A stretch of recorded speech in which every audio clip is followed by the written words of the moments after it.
Hey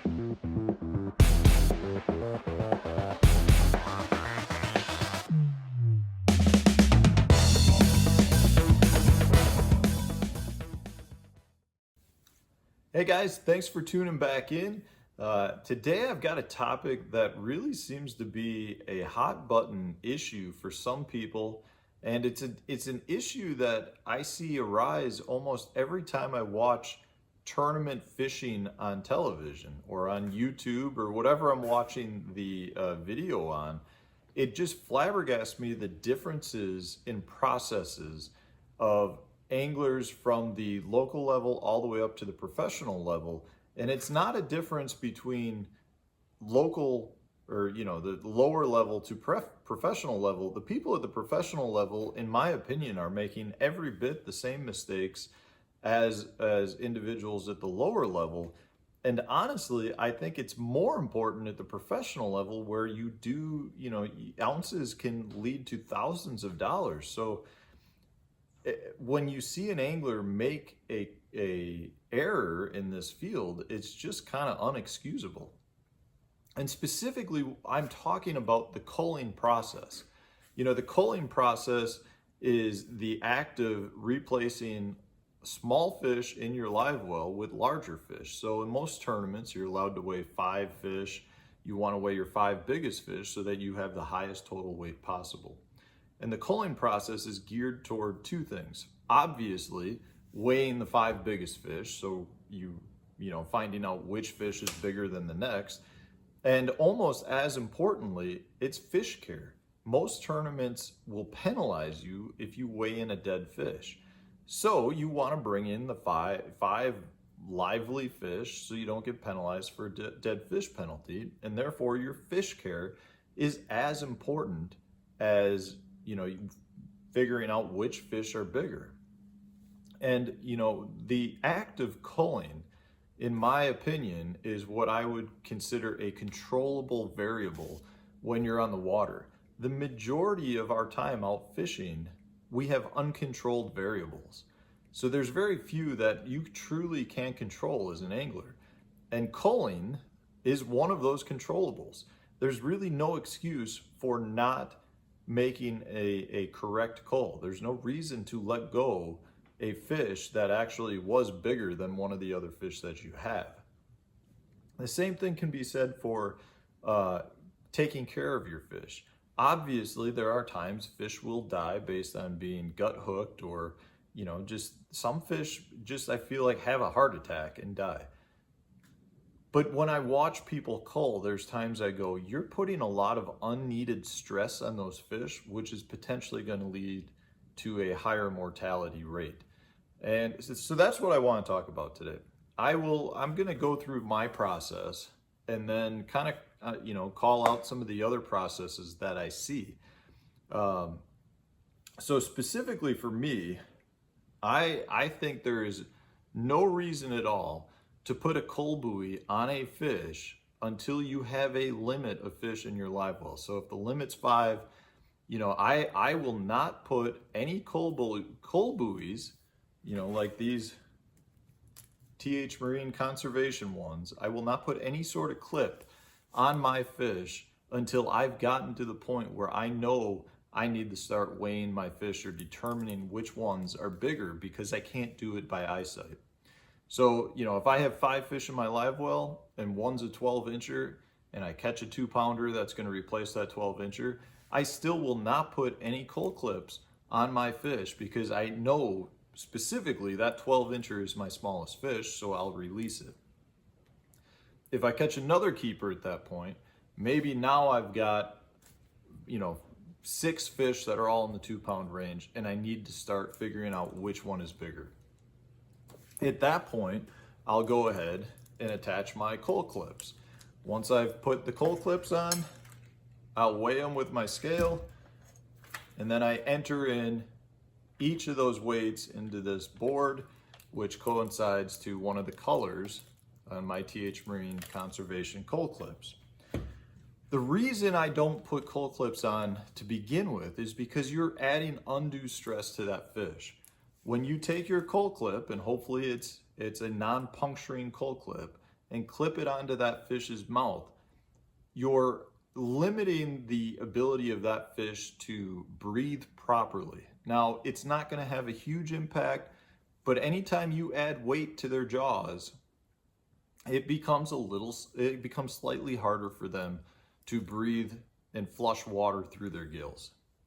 Now, I don't think there's a huge issue with that, but the bigger issue is anytime you have cull clips, there's potential that that cull clip, the back end of it, or even the clip itself, can get caught on something in the live well or get tangled with other cull clips. If that happens, the fish then potentially could have something pulling on them, or if they get tangled too tightly, where it does actually limit them from being able to breathe. I have had that happen in the past where cull clips have tangled and you get, a big mess where none of the fish are able to breathe properly and you end up having some that pass away. I think the potential of that happening is slim, but again, like I said, that has happened. And the longer the cords are, or the more stuff you have hanging off the back, the more that's going to have an effect on the fish. So these TH Marine Conservation cull clips come with a buoy on the back. I remove that buoy because, again, that's unneeded pressure that potentially is pulling on the fish's jaw. And in my opinion, there's no reason to have that clip because that's another thing that can get tangled too. You get all these wires with bigger balls on the end, you can get that tangled. And most culling devices, the clips, have some sort of ball or something at the end. Like this is an AccuCull board.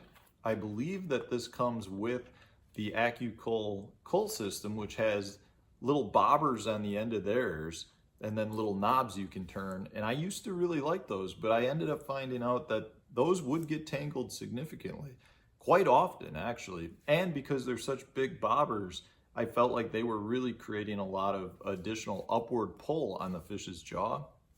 So I stopped using those and went to the TH Marine Conservation clips.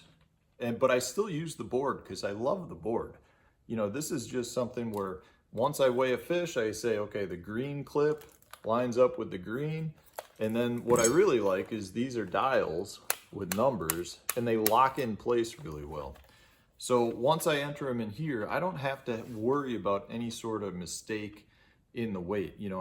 Some people will write with a pen on a board, but it's like an erasable marker and that can then easily get wet or get skewed. Other people like to use some of the bigger, like the Rapala scales where, the weights are all stored in the system or in the scale device. Those work great. The only thing I can say is in the past, I've had the batteries go dead on me. And at that point, I lose all my weights and I got to start over. So I personally like the board system. Again, that's not really the important part of the video here. It's more about the process. I don't really see a need to put cull buoys on fish until you need to do the process of culling. And the argument against that, I know, is some guys will say, okay, well, I like to have it all ready to go so that when I catch a fish, I can quickly make the cull in case they're schooling or I've got a hot bite going on. I understand that. It's a very valid point. But I don't know that outweighs the fish care issue that's involved. And, I can sit down, I can put these on my fish, weigh them and go through the whole process in under 5 minutes. So it's not taking me a huge amount of time to do it. And I'd rather take that few minutes to go through the culling process once I've got my limit of fish in the boat versus potentially clipping, this onto a fish and not doing the culling process till late in the afternoon, in which case I've potentially harmed my fish, which could lead me to being penalized once I go in. So that's the first portion. The second portion just has to do with why people do not use some sort of scale device. Why, do you go right to a teeter-totter device instead of just doing it by scale? And the reason I say that is because what you'll see some guys do is they'll pull all 5 fish out and then start teeter-tottering, every 2 fish against each other. And they'll pull the fish out and let them flop around on the bottom of the boat. And it's just a big sloppy mess. Now, I think the teeter-totter is a huge tool when it comes to culling. But your scale is going to get you, if you have a good scale, and this is just a simple Berkeley scale. If you have a good scale that's reliable, they're going to have you within a couple ounces on every fish. I mean, it's going to be accurate. You weigh that same fish, it'll come up the same weight every time. So I don't use the balance beam until I know I've got fish that are maybe within 2 ounces. But generally, it's, if it's within an ounce, that's when I'll do it. And the teeter-totter, if one fish is 2.1 pounds and one fish is 2 pounds even, this is always justifying what the scale has told me, which is it's 1 ounce difference. So the only time the balance beam truly comes into play is when the scale is telling me I have 2 fish that weigh the same amount. And at that point, I'm just taking those 2 fish, I'm putting them on the balance beam and easily, quickly finding out which one is bigger, put that one in my live well, let the smaller one go. There's no reason, in my opinion, ever to get all of your fish out of your live well and let them flop around on the bottom of the boat. At that point, all you're doing is really hurting those fish. And, on a hot summer day, them flopping around on the carpet is terrible. That's terrible for fish care. So guys, if you really want to take care of your fish and make sure that you're weighing the proper, fish at the weigh-in, you should have a pretty set, good culling system. I mean, I watch so many shows on TV where I'm just like, I don't understand what they're doing. I don't even think they fully understand their culling system. So whatever it is that you go with, make sure though that it's geared towards fish care and that it's consistent. Because if it's consistent, you're going to be making the proper culls down the road. There's no reason to have a culling error on a tournament day. The last thing you want to do is miss out on winning some money because you let the wrong fish go. That should never happen in the sport. So I hope this was helpful, guys. I'd love to hear what your processes are. So leave it in the comment section. If there's certain, certain tools that you use that you think are really helpful, throw that in the comment section as well. I'm sure I'm probably offending a few of you. I don't mean that. I just want to look out for the fish as well as, make you aware of the fact that there may be other ways to go about doing this that are going to work better. Anyways, guys, if you enjoyed the video, hit that like button, subscribe to the channel, share it on your social media pages. We have tips coming out every day, so stay tuned for tomorrow's.